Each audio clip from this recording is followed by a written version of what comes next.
Welcome back to my channel, Sunshine Shoulders. I'm Calvin. Thank y'all so much for stopping by. I'm here with Mr.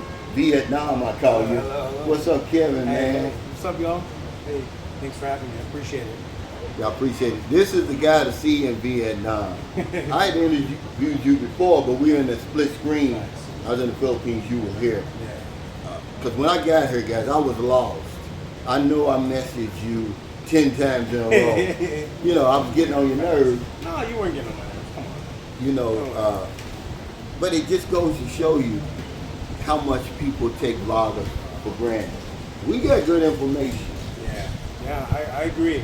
I mean, we live here, but, you know, we're vloggers as well, you know? I mean, utilize us, you know? Yeah, absolutely.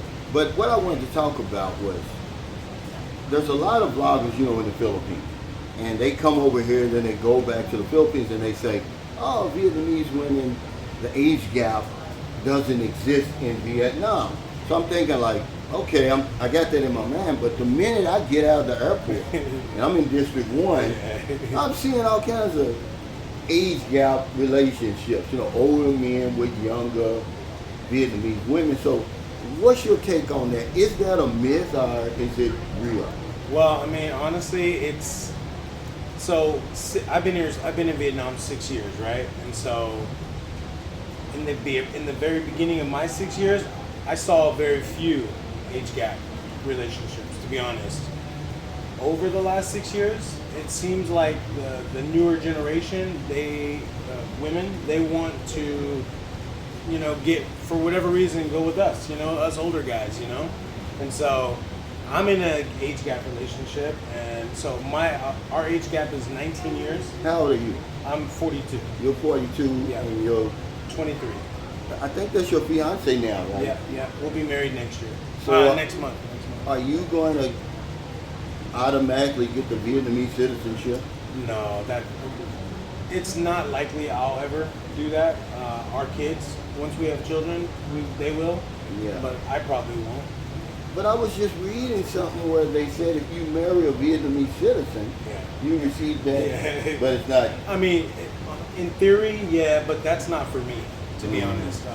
I mean, if you marry, you still have to go through their regulation in order to qualify to be a Vietnamese citizen. So, and as a U.S. citizen, we'd have to renounce our U.S. citizenship. Wow. So, Yeah. I think I'm going to stay with the U.S. citizen. Yeah, to be honest. Well, let me ask you, how did you meet your fiance? Did you meet her online? No. I'm probably one of the only ones who haven't met my fiance online. We met working together. So we worked up in Hanoi together at a language center.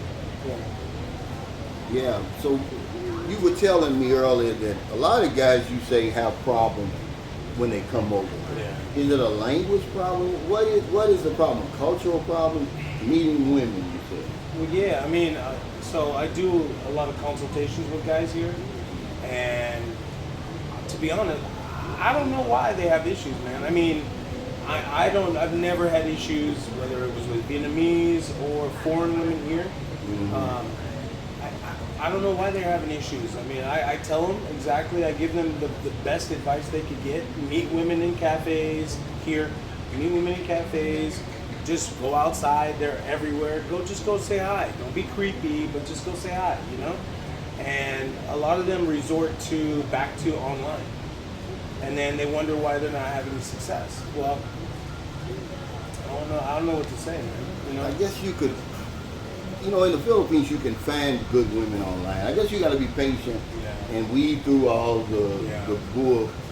I mean, you can have situationships here. That's no problem. But to have a relationship here, the Vietnamese women, they're very conservative, you know, and so by nature they're very conservative. So they're going to want you to be here long term, and so they're going to break that. They're going to break that out of you right away, you know. Whereas what I've noticed is like Thai girls, even Filipino girls, they'll give you a shot. You know, if you're a traveler, they'll give you a shot. You know, but with Vietnamese women, they're more like, if you're a traveler, no thanks. Wow. Yeah, I like it. I like it. Yeah, I mean, I tell people all the time, even Filipinos, they don't like long distance relationships, but it's a whole different story. But anyway, I want to say this to guys out there watching about Vietnam. There's some beautiful women over here. I mean, they're shapely. The legs, man, that they got on there, man, they're built. I know. Yeah. You know, I've been going to the gym, COB, You look like T&B, fitness, and the women is coming in there. But we went to the mall, and I've got a lot of footage I haven't even uploaded. But man, when they're beautiful here, Yeah, man. they're out of sight beautiful, right? So when I first got here, I wasn't even interested in Asian women.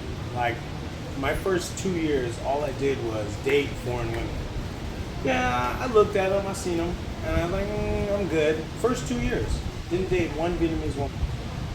I don't know what happened. I just kind of got tired of dating foreign women here. Because, think about it. Vietnam is one of the best places to meet foreign women. Like, pull out the Vietnamese woman. If that's not your cup of tea, you can meet foreign women here like nobody's business. Wow. Yeah, because the foreign women don't get looked at by the Vietnamese men. Mm. They just don't. And then the foreign guys don't look at the foreign women here. We're all looking at Vietnamese women. Yeah, so my first 2 years, I mean, I was collecting. It was pretty interesting because, like, I'm from San Diego, so I'm in a melting pot by itself. So I'm used to seeing different women. Here, I mean, you have women from Europe, from South America, from like other Asian countries, and guys just don't look at them. It's crazy. Yeah, that's the one big difference. This is more of an international feel than, say, Manila. Yeah. You see more women here, single women and women walking around in groups than you would ever see in the Philippines. I don't know, maybe because maybe because of the reputation that the Philippines has. Okay. Now, you know, you get patches, but not like this. Yeah. No, I mean, we were coming from the gym today. I don't know who this woman was. She looked like a model. She looked like maybe she was a black woman, maybe from Africa or something. Maybe a little bit lighter than me, but oh my God, she was beautiful. Man, they're everywhere. I mean, and my audience, some of them have been here and they believe me. Most haven't been here, so they're like, "Can you really meet just a beautiful Vietnamese woman at a cafe or just walking outside?" And I'm like, "Yeah, bro, for real, you can." I mean, you've seen it. They're everywhere. Yeah, they're everywhere. Yeah, man. And the cool thing is that they're easy to talk to. They're very easy to talk to. Hi, how are you? Okay. A lot of them don't really know English like that, but if they do know English, because especially here in Ho Chi Minh City, they're really rapidly and want to learn English. Everyone wants to learn English because coming soon, Vietnam wants to change English to a primary language, I guess. I'm sorry, I can't think. But yeah, so I think it's either this year or next year they're going to be making English a primary language. So then what that's going to do is going to open up the English department and the language here like that much more rapidly, you know? So one thing I want to talk about real quick, because my phone is low back. Sure. That's why. Sure. But anyway, when I came here, I was blown away. But you said all of this is just now starting to happen. In what, the last how many years? I mean, I've been here 6. I mean, this has been happening for 20 years. But for them to get to this point, it feels like it's been rapid in the last 10 years, but I've only been here 6. So for me, the last 6 years, I've seen Ho Chi Minh City just like grow. Hanoi has grown so much. I mean, all the little areas, like the tier 2 cities, the tier 3 cities, and the tier 4 cities, that's where you see more of the progress, right? More of the development. Yes, the city is big, but it just gets bigger and bigger and it spreads out more. If you get outside of D1 and you get outside, just like right on the outskirts of the city, you don't even have to go 10 minutes, right? You can see like the suburbs of Ho Chi Minh City, and that's where you see majority of of like the building, and they cleared land. They have so much land right outside the city that all these Vietnamese and people on the outs of the rich ones, they're buying places there. So, I mean, this place, if you want to come here, this place is it, man. I'm telling you. Yeah, I was telling guys that this is on the verge of really exploding. Yeah. I mean, I could just feel it. Yeah. There's an electric feeling here. Yeah. The people are so excited. You know, it's like they've got hope. For sure. Well, You know what I mean. I know I'm not here every day, and you probably see the downtrodden and everything like that. But this is a world-class city, no doubt. Certainly in District 1. No doubt. Is that considered the city proper? So District 1? District 1 is the center, the heartbeat of Vietnam. That's where they make majority of their money. All entertainment, all financial, that's right there in Ho Chi Minh City. So everything, all business, big business goes through Ho Chi Minh City. Obviously Hanoi is the capital, so obviously big business there too, with governments and contracts and stuff. But for the most part, Vietnam is, this city is the heartbeat. D1, that's the heart. Yeah. I was invited to a karaoke night last night, I'm telling you. And it was like maybe, when we were there early, 6 or 7 black women and like 6 or 7 black men. There's a lot of black people coming to Vietnam. Were you surprised? Well, I don't know, because everything surprises me here, because this is my first time coming. But I'm really shocked at myself because I've never been here. I've been it's only an hour and a half from the Philippines. And it took me 7 years to get here, and I'm like, I don't want to go home. And I'm going to make a video and talk about that. I probably shouldn't have come here. Yeah. Because, man. Come on, man. Hey, we need you guys here. Come really on. Done shook up some stuff, Yeah. man. I mean, you could live here 3 months on, 3 months off, you know. That's what I'm thinking about doing. Some kind of way I got to make that work. Yeah. But, you know, with Booby, my daughter being so young and being in school, you know, and then, you know, Filipino women are so jealous, you know. It's always got to be another woman, even when it's not another woman. You understand what I'm saying? I completely get it. But yeah, everything shocked me about Vietnamese the place. women are like same, you know. They're the same. I just never imagined it being so modern. You know, I'm not a knucklehead. You know, I just didn't know what to expect when I got here. I mean, honestly, that's how I felt too 6 years ago. I mean, for real. I got here because I don't know what I thought about Vietnam, to be honest. Like, I was traveling the world, and then all of a sudden I got to Vietnam, and I looked up, I got here, and I looked up at the skyscraper, and I went, this is pretty modern. Like, what? I did that 6 years ago, so I can only imagine what you're doing right now, you know? This place has booms, you know? The food is what makes it a world-class city. If for no other reason, the food. I haven't had one bad meal. I had some kind of beef soup today, man. The beef was so tender, man. Yeah. And they gave me a piece of bread, man. That damn bread. What kind of bread is that? Yeah, and it's hot. Man, did they give you the banh mi? Yeah, well, no, it's just thinner than the okay. banh mi. Like a baguette? I guess, oh, yeah. Okay. Like that's it was hot, but it wasn't toasty. It was just hot bread. And you take it and dip it in that sauce, man. See? It was delicious. I absolutely love seeing people come here and then be blown away, you know? I mean, you're a seasoned traveler, you know?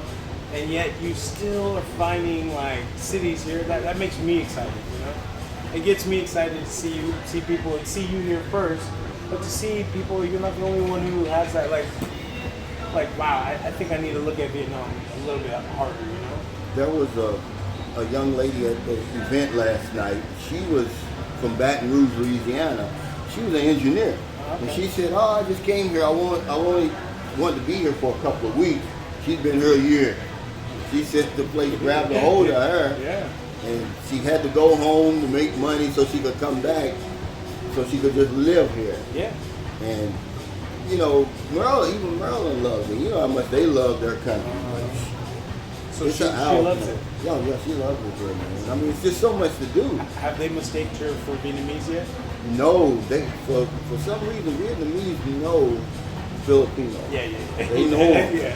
We just came Like- from the Central Market, right? Uh-huh. And she bought some shoes for her daughter, and the guy said, "Salamat." He said, "Cause you're Filipino." Oh, okay. So he knew right knew. away. But Okay. even when we were walking around, the lady said, "Is that your wife? She's so beautiful. She's a Filipino, right?" Yeah. They know, man. Yeah. Now we don't know. No. Well, I mean, I know. You know now. Yeah. I grew up a Filipino, so Yeah, you could I can spot a Filipino in a heartbeat. You know. But Yeah. but you're on the verge of something. So are you seeing more? You know, I mean, Americans. You know what I mean, coming over because I guess the French and the Europeans. You know, they're always traveling. I see a bunch of them. Yeah.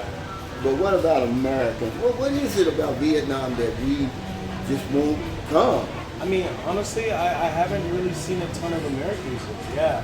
Like, I literally just got back from Dalat. Saw nothing but Russians, nothing but Japanese, very few Americans. I don't know. I don't know what the beef is, you know? Maybe it's the propaganda back home, you know? People just have that in their mind. When they think of Vietnam, they think of the war and stuff, but, you know, this place, you're missing out. I mean, to be honest, you're missing out because no, don't come here, don't come here. You know, No, but see, it they're sucks, gonna blame. you know? They're gonna blame us. They're gonna say, "Oh, Sunshine Shoulders and that damn KT got everything." No, they probably got a multi-million-dollar marketing promotion. You know what I'm saying? Yeah, to of course. bring people to Vietnam. Of course. But I'm boots on the ground. People who follow my channel certainly gonna come here now. Because they know I'm not gonna lie, I'm not gonna tell a story. Yeah. They've got vloggers over there talking about, oh, the police walking around. I mean, military walking around there wearing, and people get, there's a different body language when the military's around. I'm like, I haven't seen one military since I've been in it, and the ones I have seen, they don't even have guns. They're sitting around puffing cigarettes. It's nothing like that. Vietnam's chill. If you didn't tell me, I would think I was in the West somewhere. Yeah, 100%. Certainly, but it has that Eastern feel to it. You know, you hear the music, the food, you know. Because living in the Philippines, I see now that the Philippines is much more westernized than Vietnam. So do you like more of a Eastern feel or more Western? I mean, you live in Western. What do you prefer? I want something different. That's why I came to the Philippines. So then now I'm here. It's different from the Philippines, and that's why I'm loving it. It's like, you know, I could just see the potential here. I could easily live here, without a doubt. I could stay here now and never go back. You know, if under the right circumstances. But you know, I never really live hypothetically. I live in the Philippines. I got a great life there. But I'm saying, if I were to just transplant here, I wouldn't have any problems. You know, people talk about the language, but you know, enough people speak the language here. 100%. And it's not like I'm trying to have a conversation like I am with you, because I could have a conversation with you if I wanted to. I completely agree. I mean, this city in particular is very unique because it's like Western, you know, but outside of this, it's pretty conservative. So like if that's where you're gonna need the language more. But I mean, come on, the bigger cities, you're gonna have no issues. You can use a translator, or if there's Vietnamese around, they're gonna lift you up. They're gonna say, hey, Starbucks, and help you out a little bit. They know. I noticed at Starbucks and a lot of the bigger places, they speak perfect For English. sure. Yeah, But let me ask you this before I forget. It seems to me like the Vietnamese have moved on from the war. But it's like we haven't, but they have. Yeah. Because I haven't had any problems. Yeah. You know, when they ask me where am I from and I say America, it's like no big deal. Yeah. So it's definitely our issue. It's our issue. I don't know what it is, but the Vietnamese don't give a dang about that. I mean, especially, so let me rewind a little bit. They care, okay? They care. But, however, they want to move on, you know? Like the younger generation, they weren't around. Like this is what they say. They weren't around. They had nothing to do with that, you know? So Now they want to move on with history. They want a piece of whatever 2026 and beyond is coming to them. The older generation, yeah, they're a little bit. They look at you funny, but they still want to forgive. They do want to forgive. Of course, if they were in the war, they're like, whatever, and they have their opinion. But majority of Vietnamese are like, Well, let's have peace. hell, it's not many still alive that were in the war. There's a lot. I mean, there's a lot, but I mean, most of these younger people, because imagine if the war, you would be 70-something years old. Because my brother fought here in 1971. Okay. And that would make him, let's see, he just turned 73. Okay. So I did have a little issue downstairs. I tried to show the guy, because they let us off and we didn't know that this was the place. And he was like, You're like, he was like, yeah. when I came to show him the phone, he was like, I said, okay. Yeah. I mean, you're gonna have misunderstandings here, and that's the one thing about the language barrier that can get a little bit like a little iffy, because you just want to know, like, hey, I just want to go here. Where's this address, and they're like, they'll shoo you off because they're embarrassed, that they don't know, and so I love growing with Vietnam, because I need to learn the language as well, like it frustrates me when I can't say where is this place at, sir, it frustrates me, How do you say hello in Vietnamese? Yeah, xin chào. Oh, sin. Yeah, it's sin not zing. chow. No, I've been saying zing chow. It's sing. Everybody, like sing. Yeah, Sing chow. Sin, like sin, Like sin. chow, like Like sin, sin. S-I-N. Yeah, but sin it's chow. X-I-N. Yeah, so sing chow. Yeah, sin chow. Okay, sing chow. Yeah, perfect. And then I'd say, come on. Yeah, come. Come. Come on. That's thank you. Yeah, cam, like cam, C-A-M, and then like O-N, but it's Camoon. Yeah, camoon. Yeah, they get a kick out of it whenever I say that. I laugh when you say it, but when I say it, they're like, okay. Like I said, in the last 6 years, I've picked up, I know the tonations. I can hear the difference between a North Vietnamese, a Central Vietnamese, and a South Vietnamese. So my ear's trained to that, But now, I just need to, I do know vocabulary, I just need to put it all together and then start speaking it, Mm-hmm. But other than that, I'll be fluent. That's it. I just need to continue repetition, But it's a very difficult language. You can't it's not like Spanish where you can look at the word and be like, okay, I can sound it out a little bit, So once they learn more English and come up as a country, once the expats come in and learn more Vietnamese, it's going to be more of a symbiotic relationship. So is it tonal, like in, say for instance, like Thailand?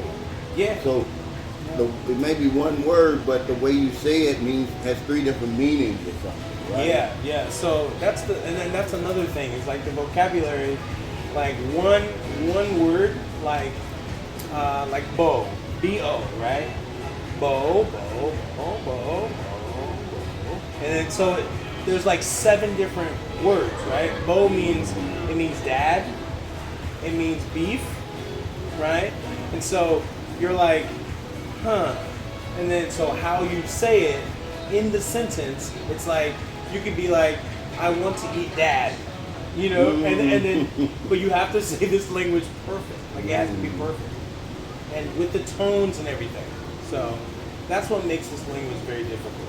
But what would you say to my viewers who are on the fence about coming to Vietnam or skeptical about coming to Vietnam? What advice would you give them? Because I'm going to put your information in the description. His information is going to be in the description. He does consultations and stuff. Guys, you need this stuff. He's not e-begging, okay? When you get over here, and you're going to be lost like me. And I've been on YouTube for 6 years. I got a following. We got a community. But when I stepped foot over here, I knew nothing. Yeah. They'll call me an e-beggar. I don't care what they call me though. I know when they step foot in the Philippines, they're lost. But Yeah. you really gonna be lost Yeah, over here. for real. But what would you say to somebody, man? Sure. Yeah. I mean, first of all, I really appreciate that. Thank you. I mean, if you're looking to come to Vietnam, to be honest, just give it a try. I mean, when I talk to people and I do consultations, I just tell them, hey man, we set up a pilot run so that they can come here for however long and just try it out, man. I mean, we set them up with different cities, you know? And so if you're looking to come, take the plunge. Vietnam's not scary, right? You can get away with not learning the language, learn a few different basic stuff, and then you'll be welcome to Vietnam. That's it. What's the soft landing? Is it Da Nang? Is it Ho Chi Minh City? Is it Hanoi? What's the soft landing? I mean, that's the biggest question here, you know. There's 3 big cities. It depends on you, you know. When I got here, when I first got here, I wanted to be in a big city, right? And that's generally how I travel first. I go see the bigger cities first, and then I go to the smaller ones, right? Because I want to get the pulse of a country, right? So it just depends on what you're up to. I mean, if you want to chill and you want to relax. You were saying, somebody was like, look man, I want to come. I like the cafes. I like, the nightlife. I mean, there's cafes everywhere, okay? So you don't have to worry about that. If you want to go to nightlife, come to Ho Chi Minh City. Hanoi is not big nightlife, so don't, it has a little streets, little old quarter. But if you want to vibe, you want to meet some females, maybe you can get a little, come to Ho Chi Minh City. But what's the biggest drawback you think, or the biggest problem that people have coming here? Scams.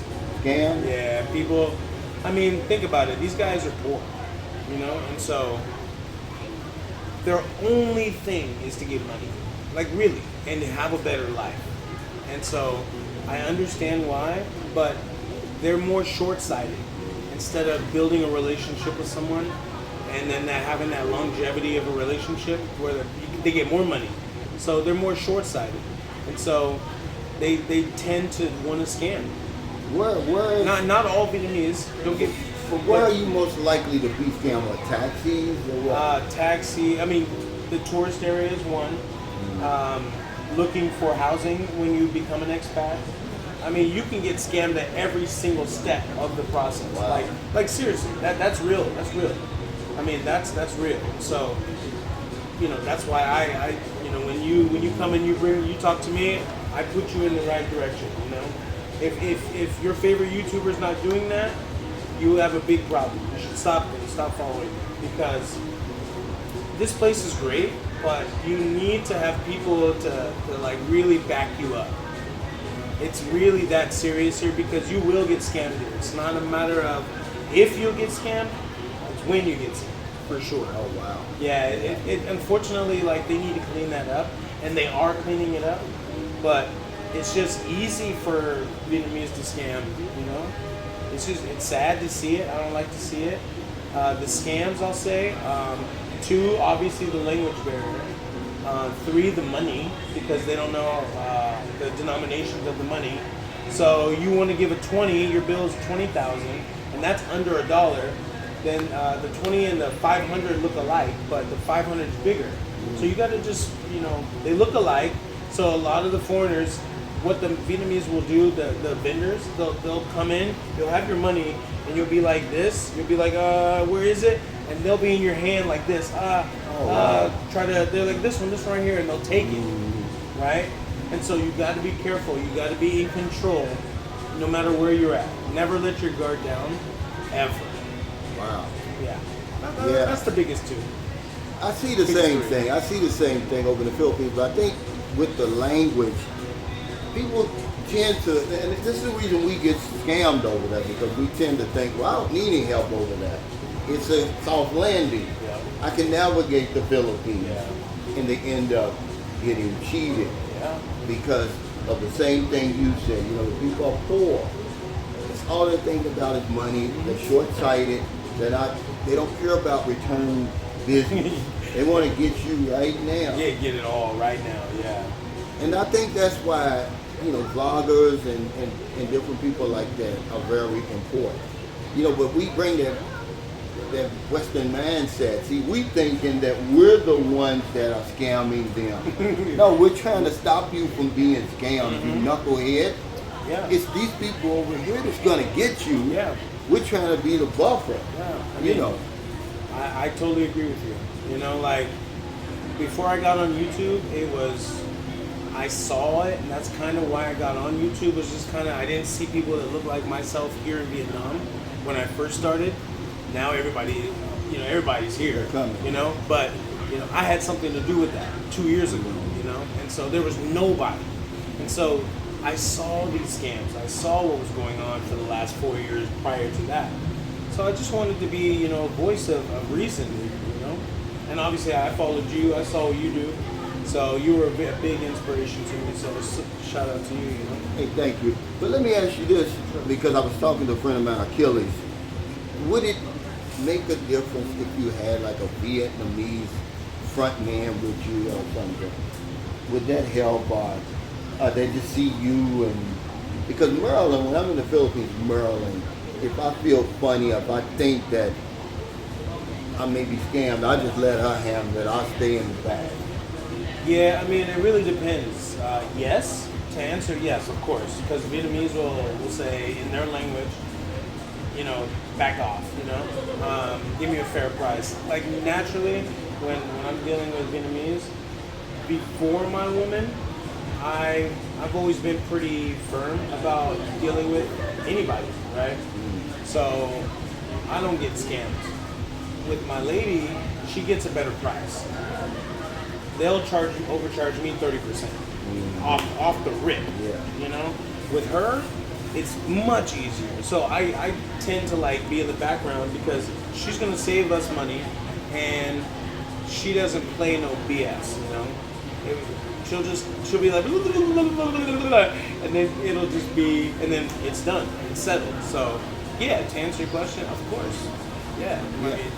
They save you money, man. Me being a tourist, though, I haven't really been haggling with them a lot because I know that they set the price up high. Because we were at the Central Market, which is like the underground mall, and they're gonna. They play the same games we play in the hood. You start out high and then you come down. Oh, we're gonna give you a deal. You didn't haggle? No, I didn't haggle. Maryland's haggling because she's from there. Yeah. And they'll knock off like 50,000, which is like what, $2 or something. What I'm saying?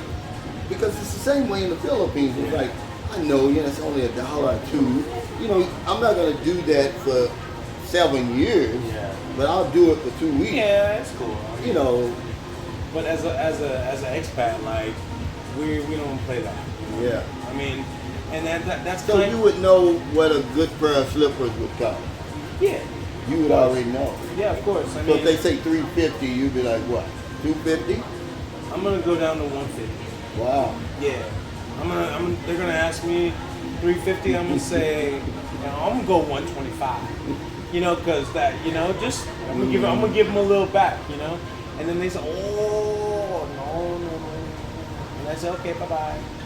And then they say, oh wait. And then they come back. And then they're okay. 150. I say, okay. So you gotta have it with them,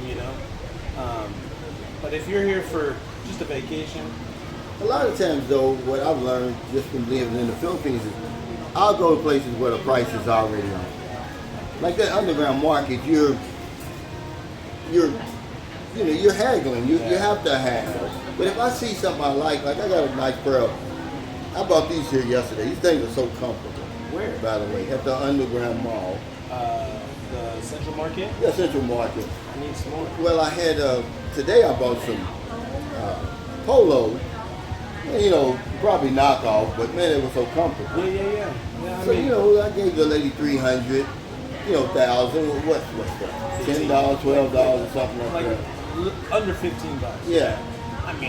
It's worth it because I'm not going to be able to get my size over there. Yeah, I was going to say. First of all, can you get it over there in the Philippines? It's hard. Really? Very hard to do. I think it's hard here. Well, it is hard. You know, you gotta realize these are 3X's. Yeah. Okay, and my Yeah. shirts that I've been buying are 4X. Yeah. So yeah, Vietnam make you feel big over but, here. But thanks, man. I really appreciate you. you.